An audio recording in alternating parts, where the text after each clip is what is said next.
See, that's what good hostesses do, is they tell people before they're about to go live. Okay, and we're live. Tonight's podcast is sponsored by your PayPal account. Yes, for over a year now, our podcast has appreciated your support. And so now we have added a donate button on our website, www.whiskeywineandmoonshine.com. You can visit today and set up a one-time payment or a recurring donation for any amount you choose. We thank you guys in advance for your donation, and now on to the show. Welcome to episode, what is this, 68 of Wine and Moonshine, where we are asking the question, what's love got to do with it? I am Innocent Ingrid, and I am joined by my co-hosts, Underhanded Ursula and Dirty Diana. I don't know. Wait a minute, because I said that Miss Smart was Dirty Diana last time. So how did you said Dirty Diana? I said for her. So who am I? Because I'm not underhanded or dirty. You know, y'all can interchange because it depends on the day. One day you're underhanded, and the other day you're dirty. I don't know. I'm never underhanded. I'm never either. I'm a ray of freaking sunshine. Y'all have got to see, if you're not watching the live show, you guys have got to see Miss Smart because she is doing it with the makeup today. Mm-hmm. I didn't what's going on? But it's cute. No, and your hair is straight too. It's really cute. She's giving us my hair's not done. I washed it before I went to the dentist, and I never curled it. So it's cute. It's cute. What about this? I saw on Twitter. What about this wisdom tooth thing you got going on? What? Girl, listen. The devil is so busy. The devil stays busy. The devil wants me to suffer and have a swollen mouth. I got things to do.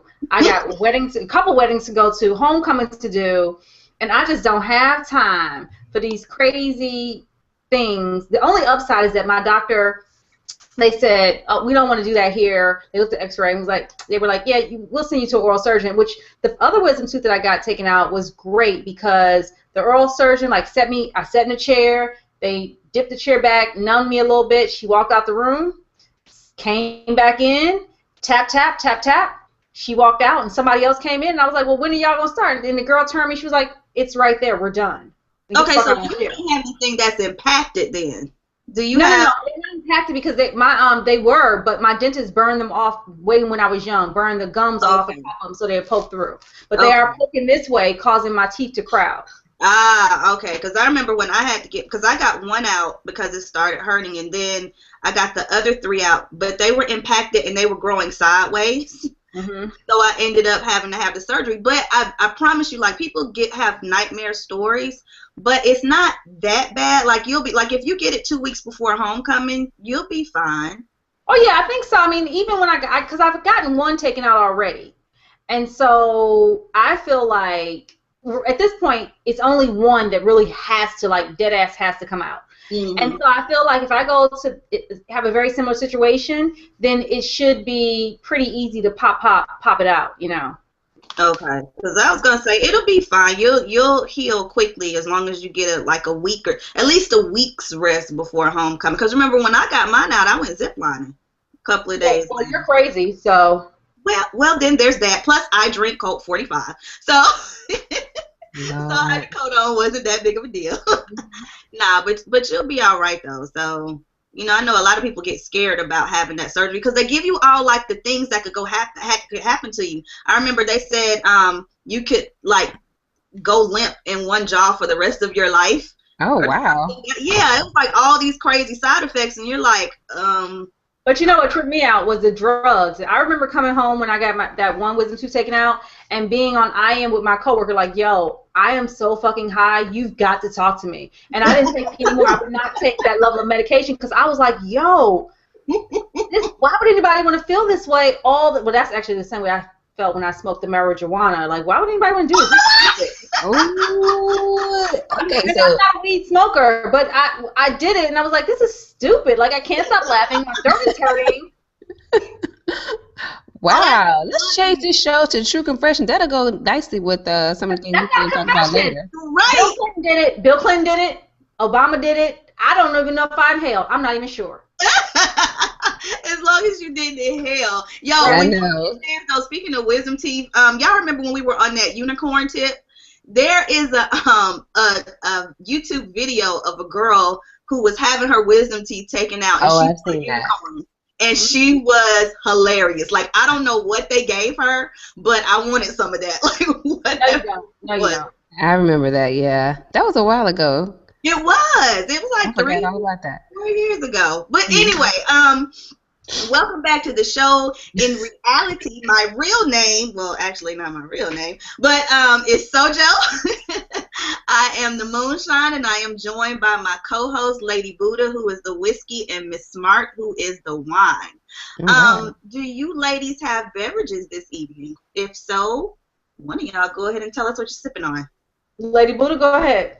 I have a cab because that's what I've been drinking lately. It's Black Stallion. It's a Napa Valley cab. I don't like it that much, compared to some of the other ones we've been drinking lately. So, but it'll do. I'm gonna try to smash all of it today. Not a whole bottle because I didn't start from scratch, but maybe half a bottle. And then I have change your name to wine. We might need to. I'm a trusty water. Well, but now that we're starting to get, like, for instance, Blue just bought some scotch, so we're probably going to start going back toward whiskey soon. So yeah, I'll get some whiskey and get some ginger ale and get it going again. But right now it's just wine. Yeah, don't sweat my wine. What you drinking, Miss Smart? Smart, what you got? Miss Smart is drinking. I like to preface all this by saying. Oh, stop. It's always a preface. Because I want everybody, oh my God, my teeth look bright. I like to point out that a couple weeks ago we did my annual beach trip, right? And so part of the beach trip is that the girls, we all go lay out on the beach with a box of wine. And by box of wine, we rip it from the box and we just have the bladder. You bury it in the sand and it keeps it cool, right? So the weather was not all that great, so we ended up with extra boxes of wine, and by wine I mean sangria. And it's in my refrigerator. Awesome. And that's what I'm drinking, and it's delicious. So basically what you're telling us is that you are working your way through that entire box of sangria. Yes, because I am not wasteful. And if you put like frozen fruit in it, honestly, it's what Jesus might want for us. I don't know. It gets it done. Y'all were trying to hate on my sangria earlier, like last year. I because of you, I started adding sangria to my smoothies. Remember? Yeah, we're not hating on the sangria. If you get the right sangria definitely gets it done. Mm-hmm. Well, I have champagne this evening, and yes, it's a tiny little mason jar, because I don't know who I let borrow my champagne flutes, but they're gone. But anyway, because it's a celebration, bitches. It's NFL is starting back tonight in a few minutes, actually. And then it's Beyonce's birthday. It is. I meant to say that. Yeah, it's B-Day. Queen. I need to spend a minute on this because I realized today that I might have joined the Beehive. And it came up on me it kind of snuck up on me because I've never really been a Beyonce fan until we had the podcast when she dropped the Beyonce album. I was like, oh, okay, I'm digging her or whatever. And then I realized about a week or two ago, I started deliberately typing her name with the accent mark over the E. And I usually didn't take the time to do that. And now that I'm starting to take that time, I'm like, maybe I care about her for a minute. And then when I actually watched the VMAs, so I'm not an award show watcher at all, but I watched her 2-hour pre-show up until the time that she performed, and then I realized, damn. Sure, I can't stand you. I can't stand you. I might be a member of the Beehive. I'm not sure when this happened. I don't know. I mean, I have I worry about my edges now. I just, it's just, I don't know. Let me ask you this. Do you think Mama Sojo was on the Supreme team? No, she was not, okay? So I feel like you need to reevaluate your life and deactivate your membership to the Beehive. You know why? Because you're not built for that. You're not built for going after people who say anything bad about her. You're not built for that life. Yeah, I can't run after people like bzzz when stuff goes down, but I find myself being protective when stuff happens. I think what it is I think I'm a fan of the Carters, like the brand. I don't know, like I'm a fan of discretion. I'm a fan of good work ethic and all of that. So I don't know, but I just realized there are a lot of signs that I might be joining the Beehive. So, anyway, am I giving my cheers in advance? Maybe I'm giving my cheers. Cheers, Beyonce. How much have you drank? Let's just talk about that. I told Buddha before we got on that I had 2 sips of the champagne a few hours ago, and I got a little tipsy, and I got it out of my system, but now I have this, so I don't know. I'm driving the bus, but Jesus might have to take the wheel, because I don't know. We'll see. So, I have a question, though, because you mentioned football. And, I got the screen on the background, pretend that I watch. But did you do fantasy football this year, Sojo? I did do fantasy football. This is the second year that I've actually done fantasy football. Not that I know anything about fantasy football, but I did do fantasy football. So I got my teams. Actually on a work team, so I'm competing against coworkers or whatever, which is kind of fun. So we don't have any money in, but that's actually a way for me to keep up with football a little bit more, because you have you get to pick your players and stuff like that. So yeah, I do have a fantasy football team. Do y'all do fantasy? I know you don't, Buddha. I don't. Blue does, and so he's on a league with some other FAMUans that you probably know. That's when he actually bought. That's when he bought the scotch, so they could. Hi, Blue. I think Blue. I know he's around here somewhere, but to kind of spend some time off to the side whenever their league was getting everything together, picking teams and whatnot. So I don't ask any questions. I don't know anything about what's going on with his league, but I do know that he's in one. So does he put money on it?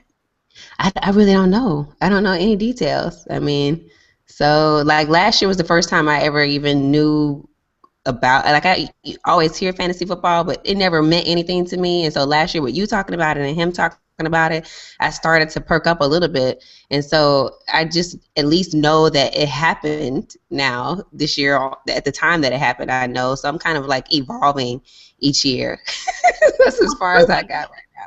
True confession, last year when I started, I forgot about the draft, because you have a draft with your team, and I forgot about it, so it auto drafted my team for me. And when it did, it gave me all great picks, so everybody was jealous of the team that I had, and I didn't have shit to do with it. I was just oh well, But then you start having those decisions, because I had Adrian Peterson on my team, and I don't know who that is. I mean, is that somebody famous? That's the one whose son was killed by the girlfriend's boyfriend, right when the season started. And so he had a moral decision to make, because I was I like him, he's a good player, but damn, he just had a tragedy, so do I keep him because, his game might be off, or, it was like that. So you have to. What team does he play for, by the way? You know what team he plays for, because Blue loves that team. I have a story about that, but anyway, go ahead. No, what story? Well, it's not. It's just about the Vikings in general, because he's from Minnesota, so it's definitely a Vikings fan. Wait. Let's back up here. He's from Minnesota. You didn't know Blue was from Minnesota? I thought he was from Ohio. How? I mean, why would you even why? Probably I did too. Because you said about the Midwest, and I thought the Midwest, as far as black people were concerned, ended in Ohio, with the exception of Reed and Tulsa. You know what's funny? No, it's Minnesota. And actually, one of my best friends actually is from Minnesota, and her husband actually grew up across the way from him. So it's actually kind of funny. At any rate, so he's a Vikings fan, and his brothers are Vikings fans, but his son is a troll, and his son is a Green Bay fan. And so for Christmas last year, one of Blue's brothers gave his son a Green Bay skull cap, a Boski. So he, there's this cute picture of all of them with Vikings hats on, and the little one with the Green Bay hat. So he's, I'm sure, excited that this game is about to be on. Yeah. Can I tell you that that's when I knew you were in love? Wait. What are you wearing a Vikings football jersey, posing on Facebook? That's when I was like, oh, this guy's in love. Oh shit. Shut up. I did get it was kind of like a birthday present, but I got the jersey. I look hot in the jersey. And that's what I knew. I said, oh, Buddha is in love. Blah blah blah. Enough about me. Back to you. Okay, let's move on. Feedback. First of all, I didn't tell my football story. Huh? I didn't tell whether I was in the league. Okay, go. Oh, yeah. My bad. I'm not. I hate it. And you've been in the league before, though, right? Well, that's underhanded. That's why she's underhanded. No, I've never been in fantasy football, but I've done the picks, and my picks have always been based on the most shallow things, like best uniforms and what I can find on Lipstick Alley. And I have won before. Like I've done really well before based on, oh, he got 2 girls pregnant. Oh, he's not gonna play well today. Yes, Lipstick Alley is a great place to find out what's getting ready, and that's what men don't realize. Like they think it's just a gossip site, but it can help you figure out what's going to go on with the team that week. Because if it's some stuff going down within a relationship, yeah, it might affect how they play. So you might want to ask your girl, do you know anything that's going on with this player before I... Right. And the thing that I discovered this year was that, like, I know we have office gambling at my job, whatever.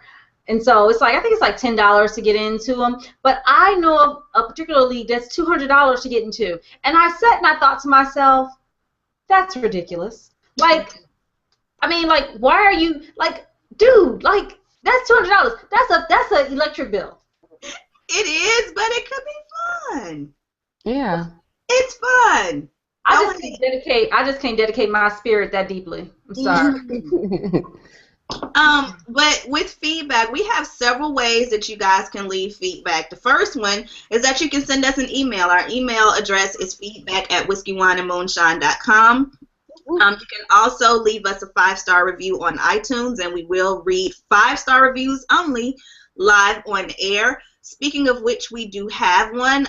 Oh, wait. No, that's not from iTunes. That's from Stitcher, where you can also leave a 5-star review, which we will read live on air. And we have one from someone named, wonder who, Tap, Tap, Tap. This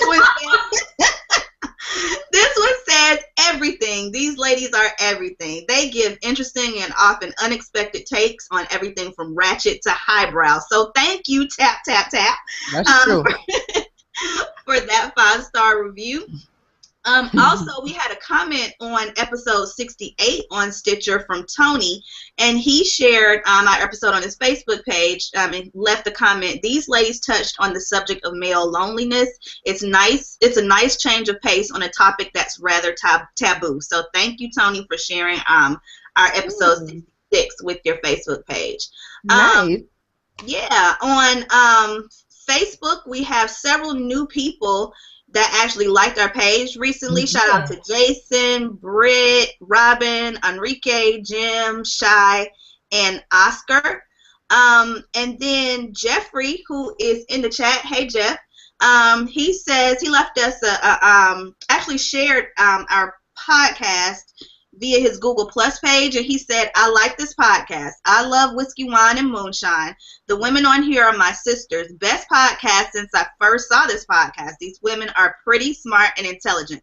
Please keep up the good work on the podcast. You all are the reason why I watch your podcast. See you all every Tuesday evening at 8 p.m. on Google Hangout. So wow. Thank you, Jeff. That was a really nice review. It really was. Go, Jeff. Thanks. Go, Jeff. And then we had a couple of comments on Twitter that I saw, and one of them was from Leonard Brothers. He asked us if we were going to watch or review the new season of American Horror Story. If you are just tuning in with us, last year we did American Horror Story Coven as a separate review on Thursdays, and LB was actually one of our guests quite a few times on it. And he wanted to know if we were going to watch the new season, which I think is a circus theme. I don't know what the name of it is, but do we want to go ahead and answer that? I don't know. I mean, I can't do a whole separate show. Like, I don't trust them enough after this whole the debauchery that was last season. So if we dedicated a few minutes during our regular show for it, that's fine. But I just can't commit to a whole hour of that based on the bullshit I saw last time. Yeah, I don't want to do a separate Thursday thing. Maybe if we talk about it every now and then, or if we do like you know how they do like the mid-season and then they break, and for a few weeks. If we want to do something separate on that, I'll do that. But But yeah, doing it, yeah, I don't know. But I do know, like, they were talking about the characters, and I do think Angela Bassett is going to be on again this season, if I'm not mistaken. So I would definitely watch for her. And Buddha's quiet. So yeah, I was gonna say we can see how episode 1 goes. I definitely, I'm not all that committed to TV to start with, and I like good writing, so I'm kind of like whatever. Speaking of which, I was watching a show called Power yesterday. Wait, you watched?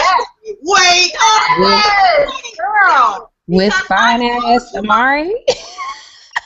I told y'all a long time ago to watch Power. Well, but that's not my style, right? Like all the violence and everything. But it was interesting because I didn't think that it was well done, but I didn't think it was poorly done. So it leaves room for potential. Like I would watch it again to see if there was more nuance kind of in, because everything was like, it wasn't even foreshadowing, because I was like, a shadow, is kind of light. It was kind of like for sledgehammering things that were coming up in the episode, like you knew, oh, these two want to hook up, or oh, it was like too obvious in places, but it was still interesting. So I'm like, I'll see if it continues to be as violent and if the writing tightens up a little bit. But I would watch the second episode and see if it got any better. So you would watch Power again. This gives me hope because there's some other things that I would like for you to watch. And the fact that you didn't totally crap on Power. I didn't. Yeah. Did y'all know that Shonda Rhimes is going to have a new show with Yes. With what's her name? What's her name? Dang it. I hadn't heard. All the other black movies, yes, her. Octavia. Not Octavia. What's her name? The star from The Help. I can't remember what her name is. Not Octavia. It's not Octavia. It's the other chick. But yeah. Alfred? Not Alfred Woodard. No. I have to find it. But anyway, it's a show. She's gonna be a star on it. So I'm gonna have to check that out because I do like her.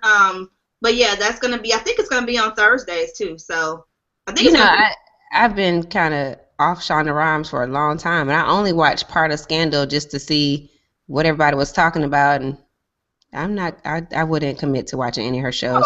You watched a show with 50 Cent as an executive producer. Thank you. Oh, that's what I'm like. No. But listen, I watched every episode of Grey's Anatomy for 5 seasons. I watched every episode of Private Practice for 3 seasons. And every time she jumps the shark, I say no. So I decided that I had seen enough jumping the shark that I wasn't interested in Scandal. And I just kind of watched it a few times just to see what was going on. And I was like, I don't need to keep subjecting myself to Shonda Rhimes. So she's had plenty of chances versus 1 episode of 1 show. So, I hear everything that you're saying, but the whole time that you talked, I was thinking to myself, you watched a show that 50 Cent was the executive producer. But did he write it? Did he direct it? Like that executive producer just means I spent my money and made some phone calls to get other people to spend their money. Like I'm like, Buddha, it's like I don't know you at all. Yeah. She's a changed woman. Now she in love. She's a changed woman. Power. Thank you, Blue, though. Thank you. Listen, y'all trying to act like I just fell in love yesterday. We almost had our 2-year anniversary. You wearing services, you watching Power. I mean, I don't know what's happening next. But the effects are now being seen by the general public. So, Right. I'm not talking to y'all anymore. I'm about to put myself on mute. Well, you're going to talk to us. We'll talk about you. So I got one more comment, and this was actually something. It was from Phenom from Where's My 40 Acres. He had asked a question. What was the earliest episode that we remembered from Where's My 40 Acres? And I was telling him that I remembered an episode they did a long time ago when Ray J nutted up and went on the radio and had a meltdown. And they did a whole episode on that one interview. And so he had replied to me. He said, damn, Sojo, that's definitely way back. But he's also included, speaking of which, I love the direction y'all's show has gone. Y'all's groove is super official. So I just wanted to tell him thank you on air because, like I've been a fan of Where's My 40 Acres forever. And so, for him to actually start listening to us back in the day and notice our growth, that was really cool. So thank you, Phenom. Do y'all want to get into the main theme, which is what's love got to, I guess we can since we're talking about Buddha's evolution. Yes, honey, yes. Well, before we do that, I just have one thing to say, which is I tweeted this earlier that in Mama I Made It news, I got called articulate by a white woman for the first time. Oh my God! All right, go me, I made it. Look at you in 2014. I know. Did she call you bright as well? Well, she gave several compliments, and she gave them to someone else who passed them along to me, and I ended up seeing an email trail that included articulate as one of them. Like, I'm very knowledgeable, and everyone is really engaged in what I'm doing, and I'm very articulate. So, and then the person who relayed the comments to me decided that the other two weren't important, but she wanted to thank me for being so articulate. You're right up there with Obama now. Hey, articulate Buddha, let's go. All right, I just had to say that. I'm really, that was the first time, and a milestone, and cheers to me for being articulate black women. Woo, who knew? All right. We got some comments in the chat. I'm gonna go ahead and read these. Jeff says, "Hey, ladies, you all are looking pretty as always." And then he said, "Oh, okay, he's watching the phone on his show, but he can still comment in the chat." Yeah, I know you had some problems earlier. He had sent us a message on Facebook, so I'm glad he was able to tune in. Lena Brothers, Lena Brothers is making fun of us. He said, "Shout out to naming all the old black actresses you could think of. I was waiting for Jennifer Lewis's name." We still don't know what her name is. We're gonna find it out before the end of the show. What's the name of the show? It's the one who starred on The Help. So Google The Help, and that's the lady that we're talking about. Or I could Google Shonda Rhimes' new show and get the And then he said it's American Horror Story Freak Show. That's the new season, and he was asking because he wanted an excuse to be back on the show. Whatever. He's trying to unseat Karen. They can't share the space. Right. That's what he's doing. Viola Davis. Viola Davis. Oh, that's it. Viola Davis. Yes. Okay. Okay. I didn't watch The Help, so. Our theme this week is What's Love Got to Do with It, and we decided to start talking about, I guess, choosing friends, choosing lovers, all that kind of stuff. And it started when Miss Smart, you found an article about friends. Yes, you did. Oh, okay. Yeah, I did. That was me. Sorry. Friends sharing 1% of DNA markers. And so I'm going to try to, if I can, put that in the showcase, because guys, we have a showcase now where we can share links that we find. So I am putting that in the showcase if you guys want to see the link. Okay, it says shown items will now be visible to your audience. Very cool. Okay, this article says forget soul sisters. Study says friends share DNA.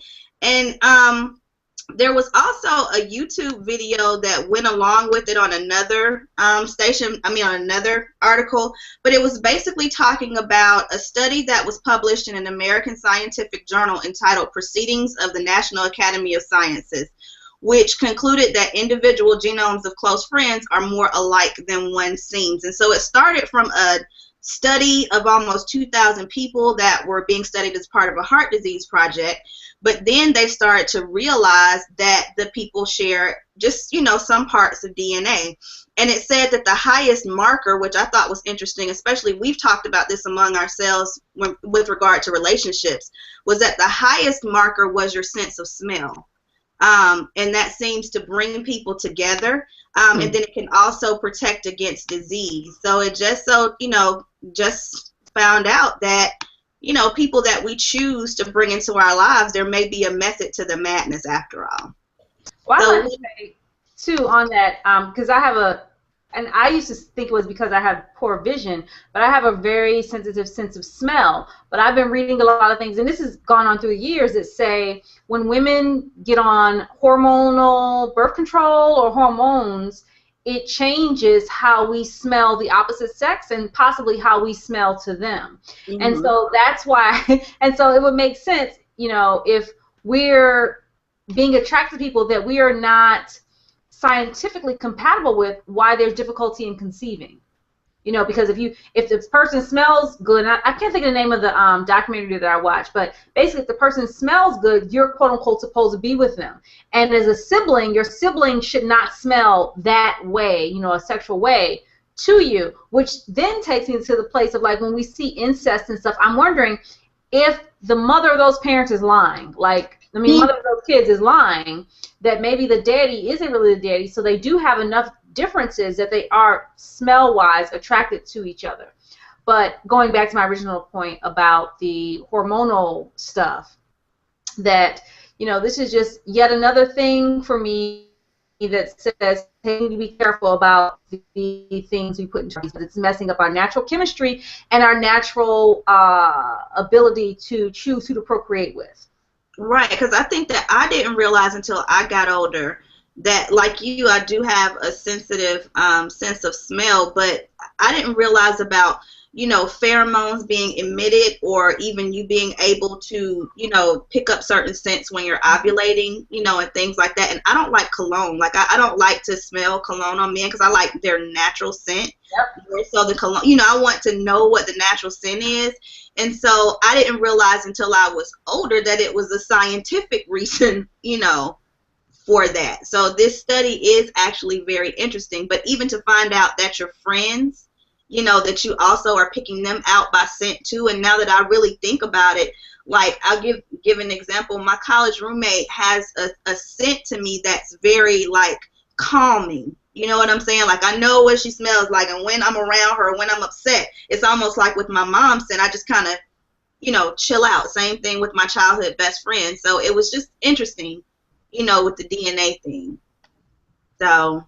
And 1% is a huge percentage. I mean, you know, considering all the DNA we have, 1% is really, really significant. But that also makes me wonder how we choose our enemies. You know, if so, like, 1% helps us choose our friends, what percentage of it do we determine our enemies by? That's a good question. Because I'm trying to think of some, you know what, though? I have had people, and I wouldn't necessarily call them enemies, but I will say people who I caught a scent, and it wasn't anything that was stinky, but it was something where I did not like that person.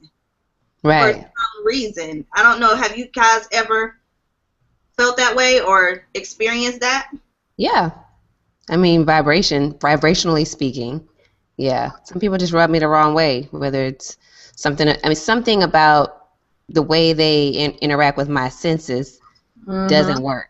So it may be smell, but, you know, I don't think that's how it usually works with me. But it could just be the feeling that I get, like, in my body. You know, and all of this kind of ties into something that I mentioned before, which is karma, and I wanted to share something about that because, you know, this idea of, like what you said, Sojo, there's a method to the madness about choosing your friends, and I think it would be the exact same method to the madness for choosing your enemy. But when we talk about karma, like, people kind of think about karma and they say, oh, well, that's what you get, and then that's kind of how they define karma, and that's not really an accurate way of thinking about it. So according to Shakyamuni Buddha, who is the original Buddha, if a person commits an act of good or evil, he himself becomes heir to that action. This is because that action never actually disappears. The Sanskrit word karma means action. And Buddhism divides the actions that constitute karma into 3 categories: actions of the body, or your behavior, actions of the mouth, or your speech, and actions of the mind, or your thoughts. So you can create karma with your thoughts, words, and deeds.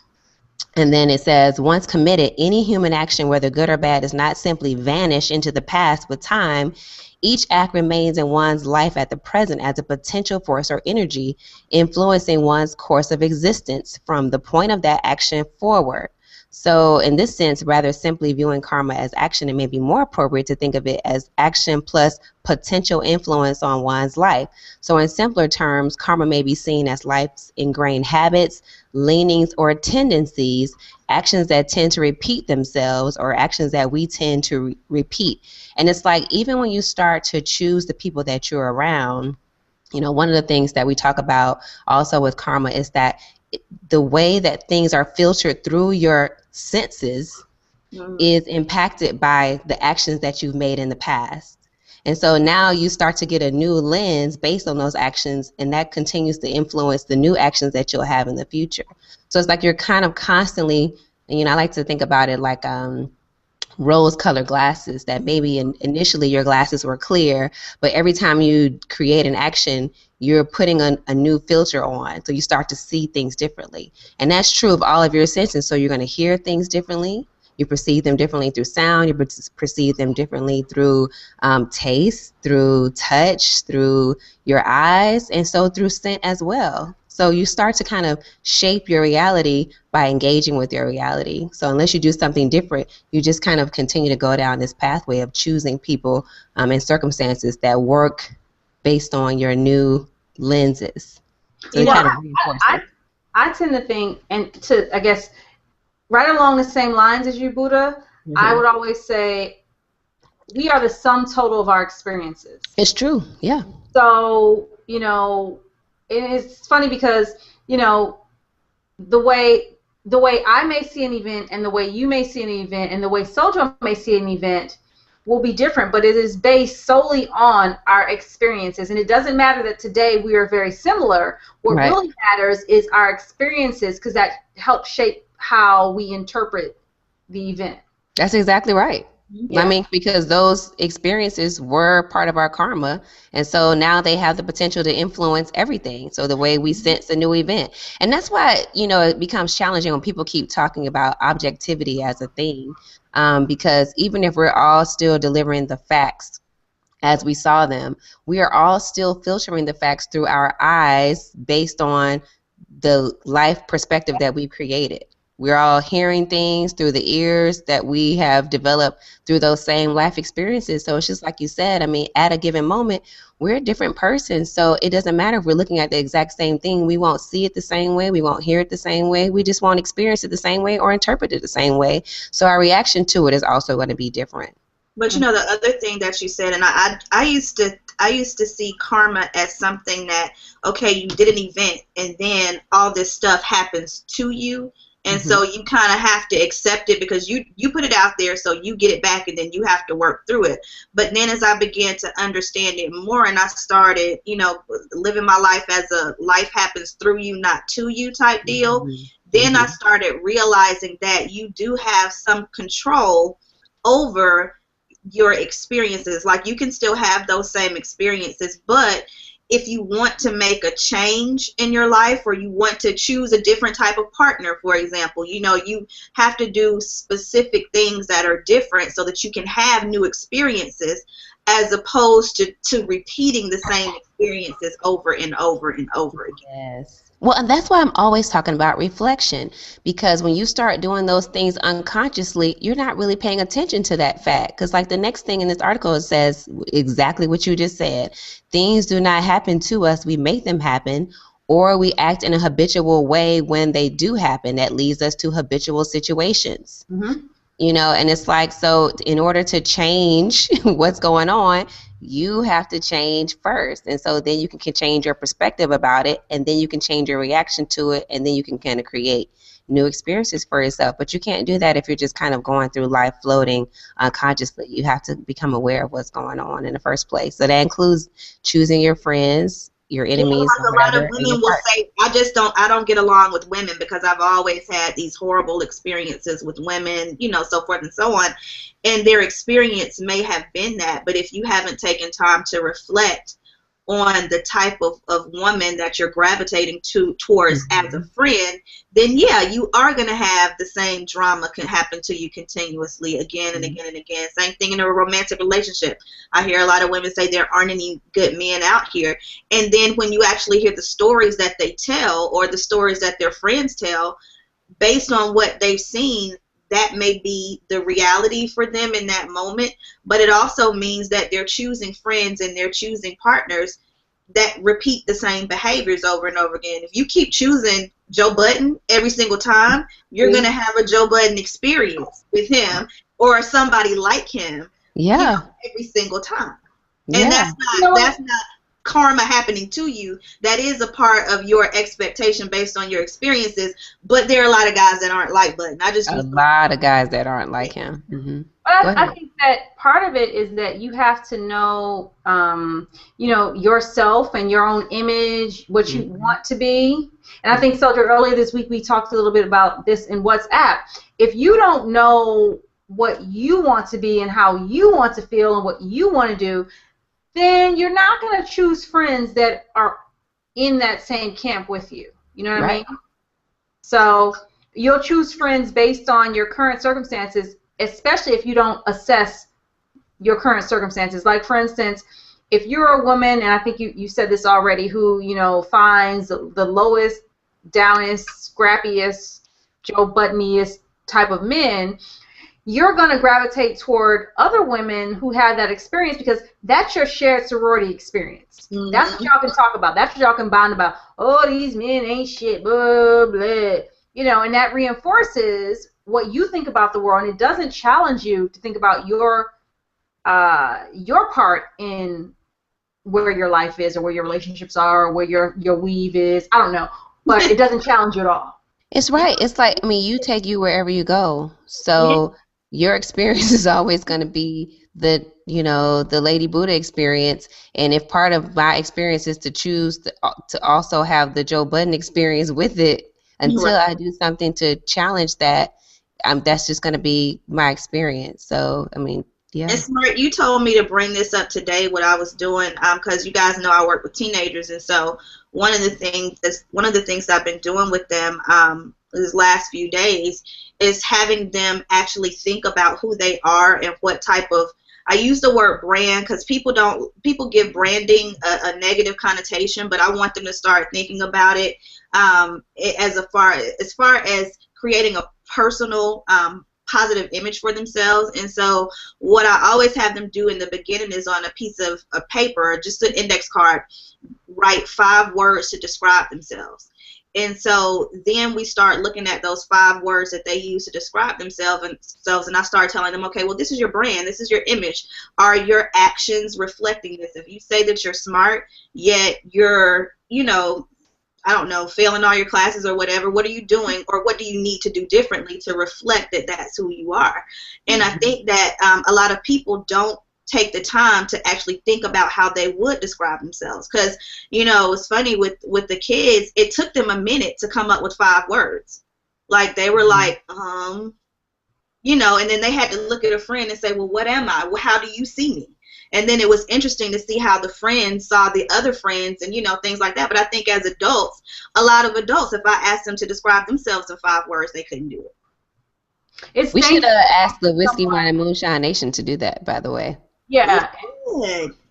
And send us your 5 words to describe yourself. But I think it's dangerous to ask other people to tell you how they see you if you have not defined yourself. Amen. Yes, and we talked about that because too. That's the whole thing, though. That's what happens. It's like you are always, if you haven't done that, then you're always working from a distorted view of yourself, even if the distortion is just that you don't know yourself. Right. And so you're going to make those habitual choices, whatever they are, based on this distorted view. So you're going to have a distorted life that you don't enjoy, and you're like, what's going on? And all these things are happening to me, and you've never even gotten clarity. That goes back to the same conversations that we had a few episodes ago about that very same thing. That's exactly right.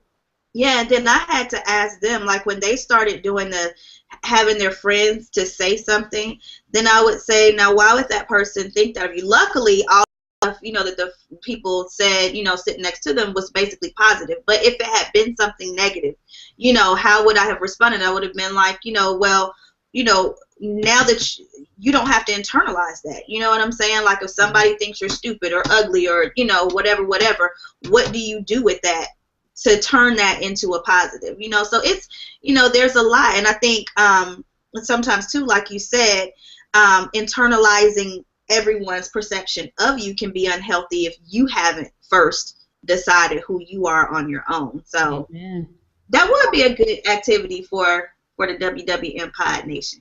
Well, it'll be a good activity, and then we can kind of bring it back around to how do you want to feel, and kind of is there congruence between how you describe yourself and how do you want to feel, and again, back to how we can close that gap with specific things, action items, Miss Smart.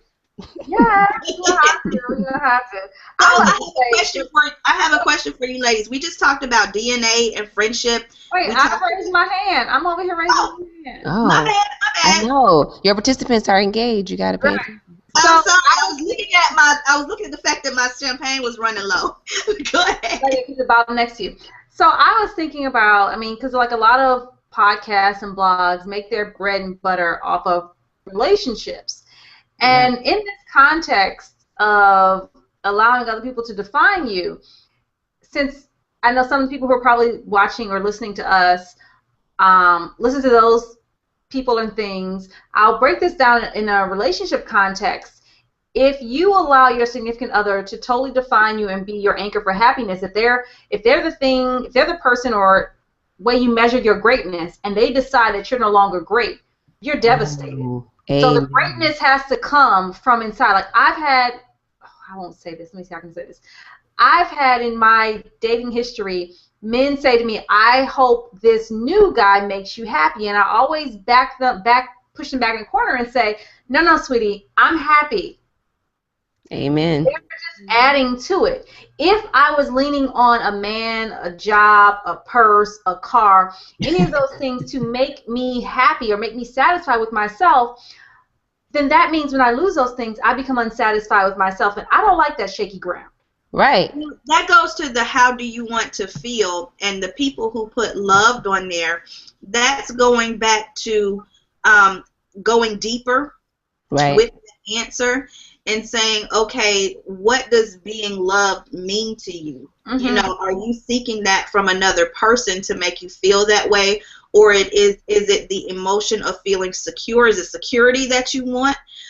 You know, there are a lot of things that you can do with that answer, but it causes, again, a lot of self-reflection and a lot of asking why you need that. You know what I'm saying? Or why you are seeking that from a particular person. Mm-hmm. Well, kind of related to that is why I always reject when people talk about, oh, we're in this relationship together and it's 50-50.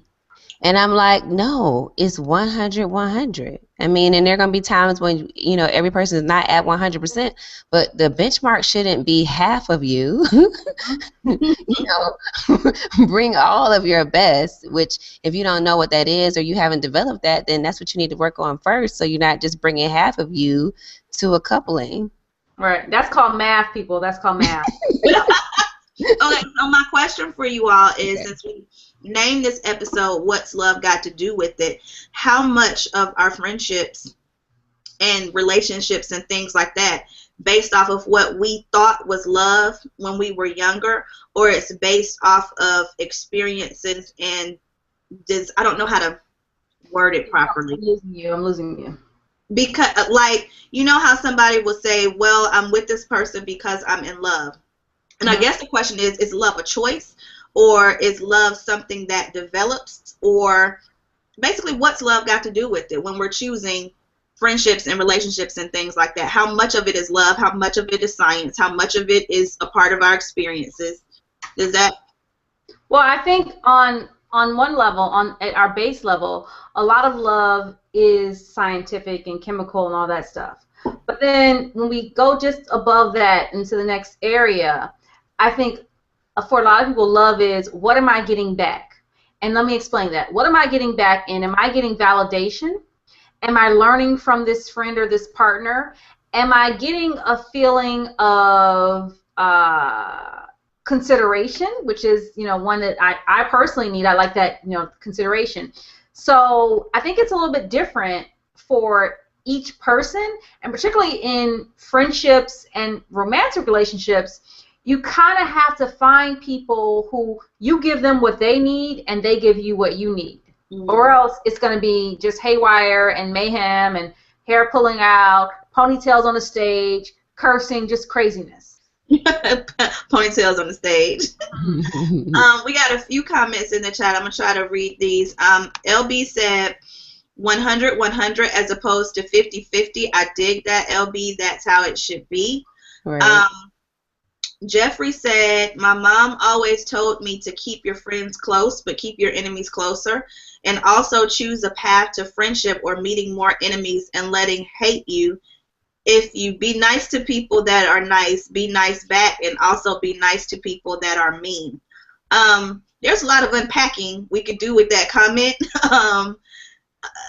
Do y'all want to take the keep your friends close but keep your enemies closer part? Yeah, I mean, for me, you can control that which is close to you.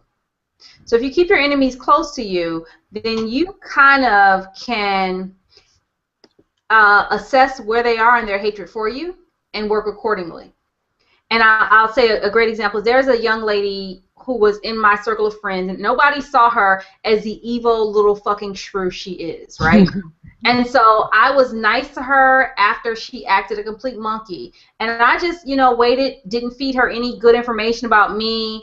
Just, just waited and observed and quote unquote kept her close to me, or at least kept her at a point where if she was too aggressive towards me, people would think they would start to see she was a little fucking shrew. Mm-hmm. And that worked out because she never could gather enough speed to really shuck her fucking spear at my neck. But what she did do is shuck it at everybody else. So I was close enough to her where she thought she had neutralized me. My goal was to neutralize her. Like, you don't get any information, you don't get this, you don't get that. But I still maintained the sweet, sweet Miss Smart while she went out and proved her trollness to everyone else. I don't want my enemies to be closer to me. I'm aware of people that. Yeah, that's what I mean. Yeah, awareness. I'm observant of my quote unquote enemies because I really don't feel like I'm not at war, so I don't whatever. But I'm aware of people that don't care for me. But once I know that, I make sure that you're not going to harm me, and then I don't want anything to do with you. You know what I'm saying? I understand the phrase "keep your enemies closer," like. Make sure that you're aware of what's happening around you. But like, there's some people who will deliberately befriend enemies, and right. I'm not trying to do all that. Sojourner, what about the enemies that don't have anything? Because in the situation I just talked about, I don't think the girl necessarily had anything against me as a person, as a human, but she had something against the idea of me. And I know we've talked about this before. People who have something against what they believe you represent. Right. Mm-hmm. So how are you dealing with those people? I don't. I mean, I'm aware of it, but I don't care. And I'm the type of person too. I guess this is the Scorpio side of me. I'm either hot or cold. So it's like you're either my friend and we're good, or you don't exist. And so I they just don't exist to me. That's just that's just how I am. But like I don't pretend like I don't know that they're there. Like there's some people that are like, well, that person could never be me. Nah, I know. I'm fully aware, but I see a couple of other things. Leonard says this conversation reinforces the fact that while some things that happen to us are good or bad luck, we still have a lot of influences on our own experiences. True. You attract the people and situations you encounter more often than not. True. Agree with that. And then he also said, FYI, last week's episode with Ted is on Stitcher and iTunes as a post that came from August 17th. Yes, oh, wow. Because initially when I set up that's the right. little episode on Podomatic, I set it up on the day that we were supposed to have the podcast, and so it was sitting in draft. So it sat as a draft on August 17th, and I guess when it published, it didn't publish for the day we published it, published for the day that it was created. So I didn't realize that until after it all published. Jeffrey asked, who sang the song in the trailer? I like that song, and I never heard that song. Oh, Jeffrey, it was Tina Turner. What's love got to do? Got to do with it. Yeah. Who I would say in that movie actually started practicing Buddhism and realized that she needed to lead that crazy fool of a man. Yes. Speaking of that crazy man and stuff that's around, and talking about the NFL, what do you guys think about their new policy about domestic abuse? Like, do you all know what it is, first of all, and what do you think about what the NFL has done. I did see the commissioner's letter. I haven't read it since it first came out. When he, you know, first of all, they're going to start doing some pre-counseling on kind of what is violence and what is domestic violence and abuse in the first place, and then kind of the, I guess it's 6-game suspensions. I really don't remember because I'm doing it off the top of my head.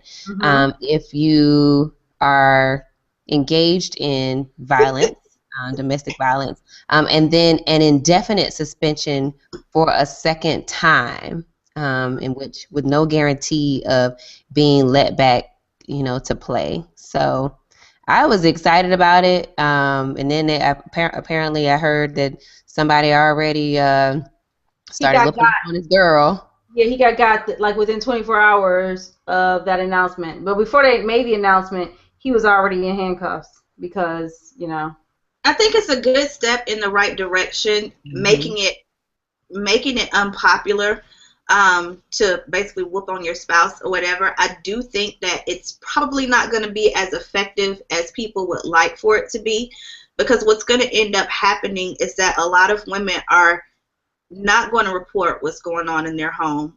It'll be a situation where it's caught in public, like, you know, dude who drug his girl in the elevator, or, you know, something like that.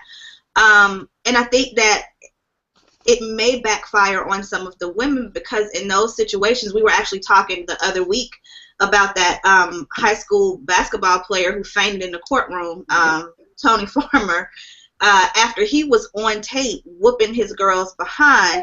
Wait, let me just pause there. It doesn't make the act unpopular.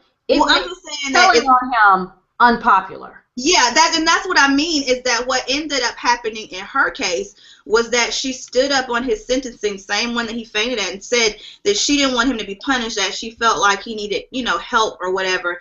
And then a lot of people on social media were saying, I saw comments like, well, guys, you have to choose different girls so you don't get caught up. And so it was almost like she was the target because it happened to her, and it just so came out, as opposed to his behavior being the thing that was wrong. So, but that's what I think. I think that first of all, I'm not sure how many of the women are reporting it in the first place. You know, that's one of the things that with domestic violence, it goes underreported to begin with.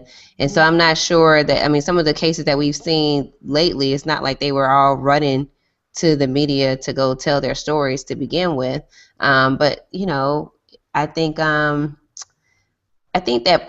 part of instituting a policy like this is back to the idea of awareness, that it is going to shake some things loose, and at least eventually, because it's not immediately, start to make some of the naysayers reconsider what they're saying.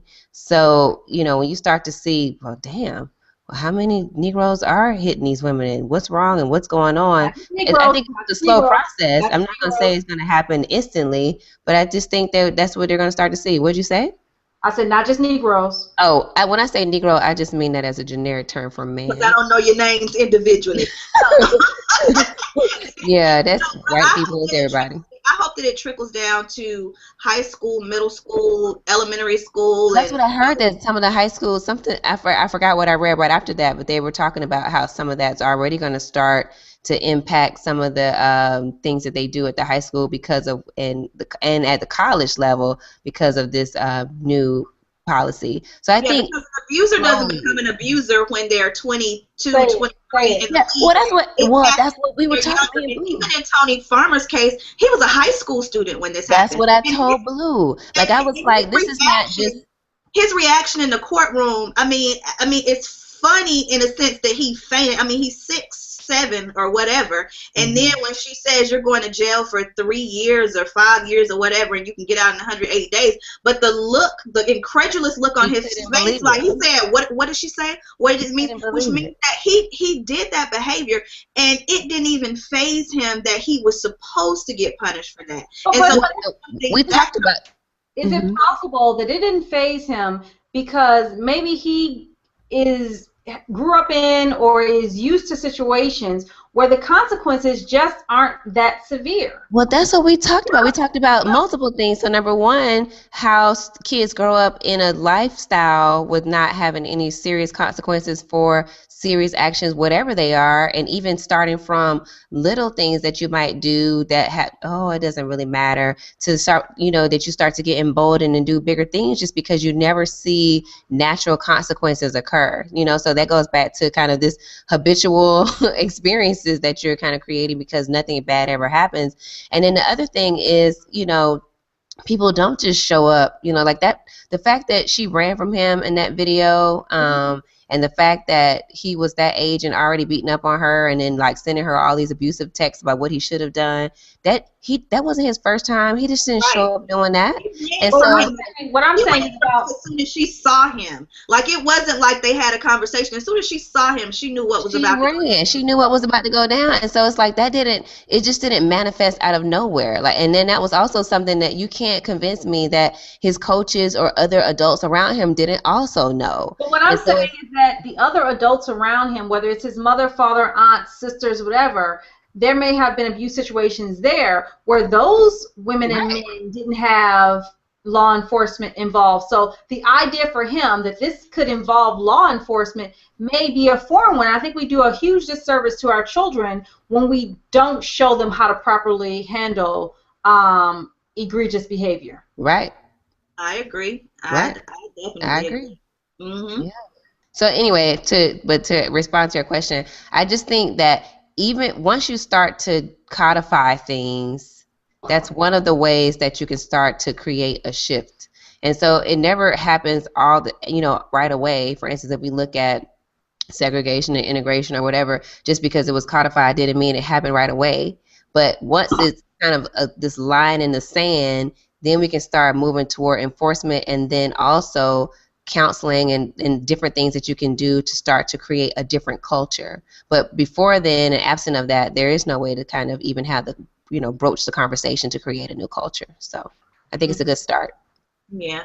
It also reminds me about cee-lo and his rape comments. Oh my God. Everybody involved.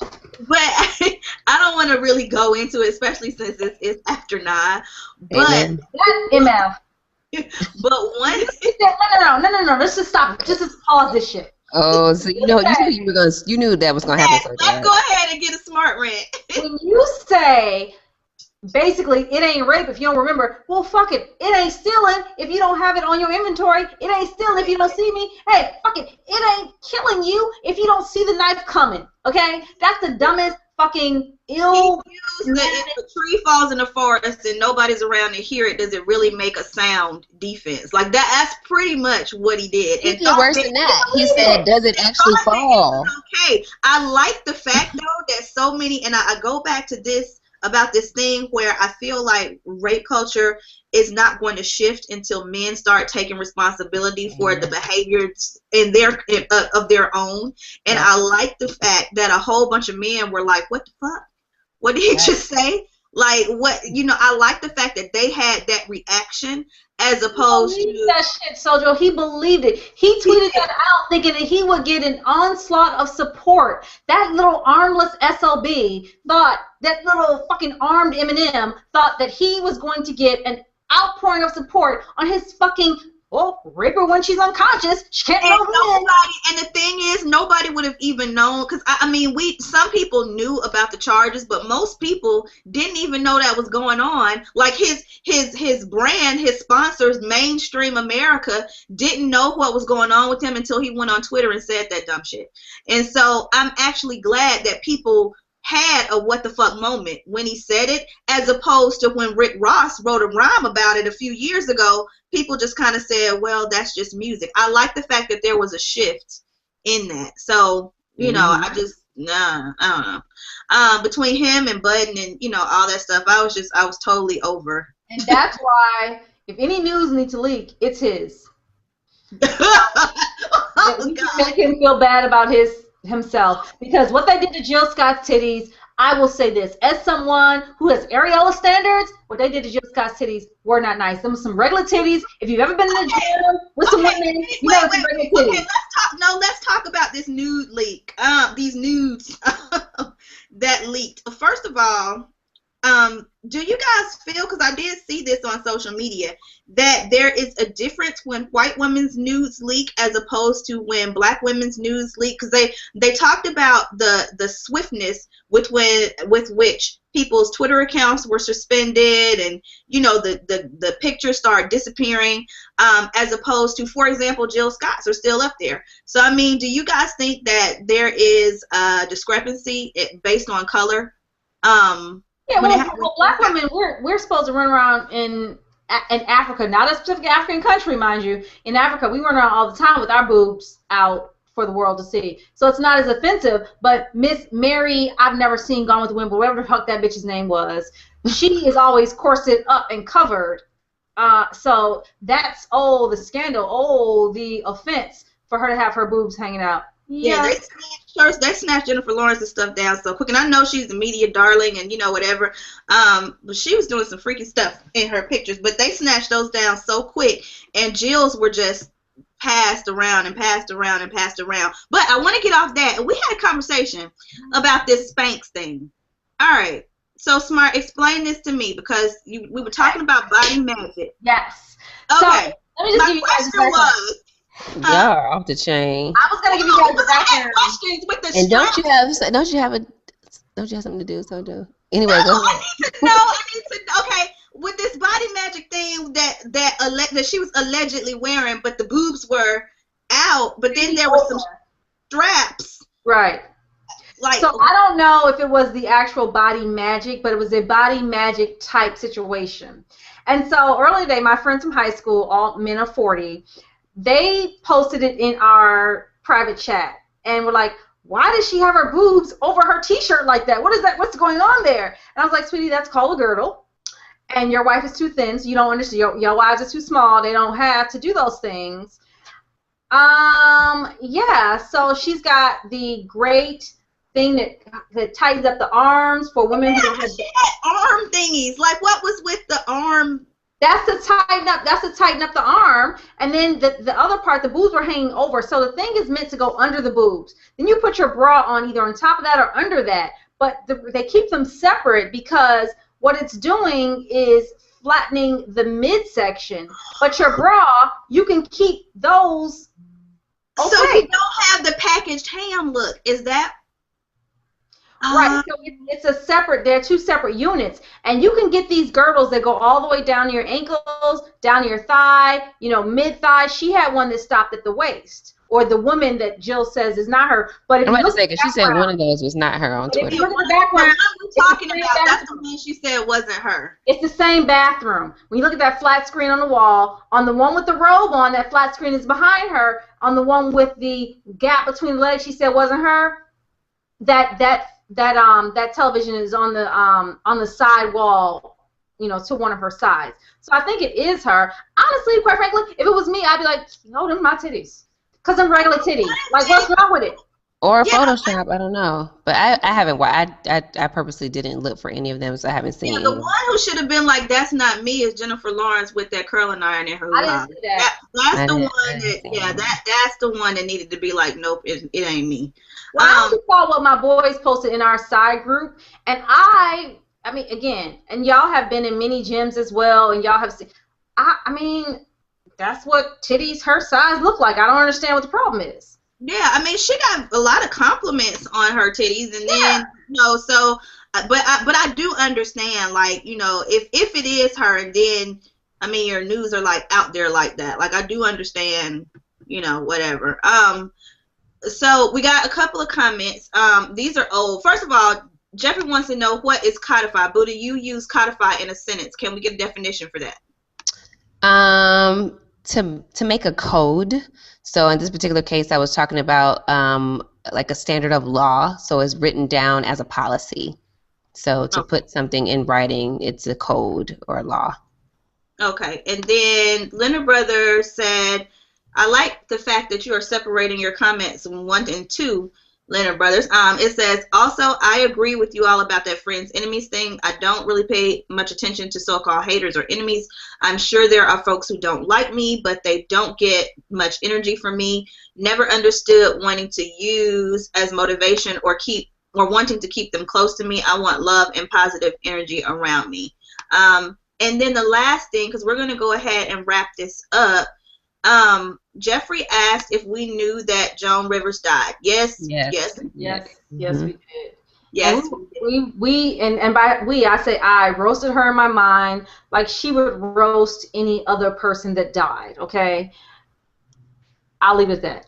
I put on Twitter that, I hope, and I said it while it was happening, that I hope that people weren't going to argue over the level of fucks that people gave about her death or not gave about it, because, there is a certain mindset that says, okay, when somebody dies, you're only supposed to, say positive things about them, but of course we all know that there were parts to her that weren't so positive, or whatever. And my thing was, we didn't need to argue about it one way or another because everybody reacts to death differently. So, it's whatever. So anyway, yeah, did know she passed away. And shout out to Rod, who had all his jokes saved in drafts. Just started firing them off on Twitter like one right after. Oh, he did? Yeah, he did. Oh, okay. He said he was going to. He said he was going to honor her in the way that she lived and roast the way that she would have roasted. So yeah, he did. I like it a lot. As we close, ladies, do you guys have cheers? Boo, do you have any cheers? Cheers to me for being articulate, but also actually I have a couple. One is cheers to my girl Anika Rose. Her birthday is coming up in 2 days, and so today is B-Day, and in 2 days is her birthday, and then like in another week or so is Jennifer Hudson's birthday. They were all in Dreamgirls together, and their birthdays all lined up. They're all Virgos, so that's always kind of cool. So like Dream Week, we'll call it Dream. Right, we could. That's kind of cool. But then also cheers to Roxanne Gay, because I know we were talking about the leaks of the new photos, and she wrote an essay that appeared in The Guardian. The great 2014 celebrity nude photos leak is only in the beginning. She's talking about the misogyny of nude leaks. So, cheers to her for speaking out about it. Just because I do. Pulled up. Do you have that link pulled up? I do. I can. Can you put it in the showcase? Sure, I'll do that. Yep. Yeah, that way if people watch the show, they can get that too. Cheers to her. That's it. Smart, you got cheers? Yes, I'd like to give my cheers to all the kids who are going to college. So as you embark upon this new phase of your life, please consider your friends. And I will say to you what everyone says at black schools, HBCUs, for those unaware. Look to the left, look to the right. They ain't going to be there the next semester, let alone the next year. So, yeah. And choose friends who reflect your brand. Yeah, there are many people who are fun. They could be loads of fun. Don't walk in the club with them. You can meet them at the club. Don't walk in that piece with them. Trust me on this. I'm laughing because we all got that look to the left, look to the right speech. I remember that from our orientation. Hold on. Well, hell, I already gave my cheers. So you did. I did give my cheers, so I'm not gonna repeat them. If you came in late, rewind back to the beginning of the show and you'll get my cheers. Start over. But tell them where you can also find you guys at too. Buddha, where can they find you? I'm on Twitter. I've been trying to increase my tweets again lately. So I'm trying to change my schedule a little bit. So I'm at ND Collier, COLLIER, and I have been blogging a little bit more lately as well. So you can catch me at cocostudio.com. That's COCO Studio singular, cocostudio.com. Miss Smart? Miss Smart is located at think_P_smart. That's on Twitter. And Miss Smart has finally uploaded all of her old posts to thinkprettysmart.com. She has not actually posted any yet because she is okay. That's not Black Nation. Anyway, so she is reviewing them, and hopefully sometime this month she will have enough reviewed so that she can post one or two things each month. Hopefully something corresponds with the topic that we're discussing here on the show. Miss Smart is also probably going to give up this lipstick because it just requires so much. I mean, I feel like it's falling down my face. It's just too much. I like That's it. Miss Smart talking in the third person. Right, I was just thinking the same thing. I was about to say the lipstick is making Miss Smart talk in the third person. Because Real G's talk in silence and third person. Dirty Diana. My name is Sojo, and you can find me on Twitter at SojoXOXO, which is SOJOXOXO. You can also find my website at www.feminnyin.com. Collectively, if you guys just Google Whiskey, Wine, and Moonshine, you'll find a lot of stuff to pop up. You'll find our Twitter page, our Facebook, our Pinterest, hell, our iTunes, Stitcher, all that stuff. So our main website is www.whiskeywineandmoonshine.com. But again, if you look for us, we are everywhere. So we will see you guys. We'll be back on our regular schedule next week, which is Tuesday night live at 8 o'clock p.m. for episode 69. But in the meantime, cheers, everyone. Cheers. Clean.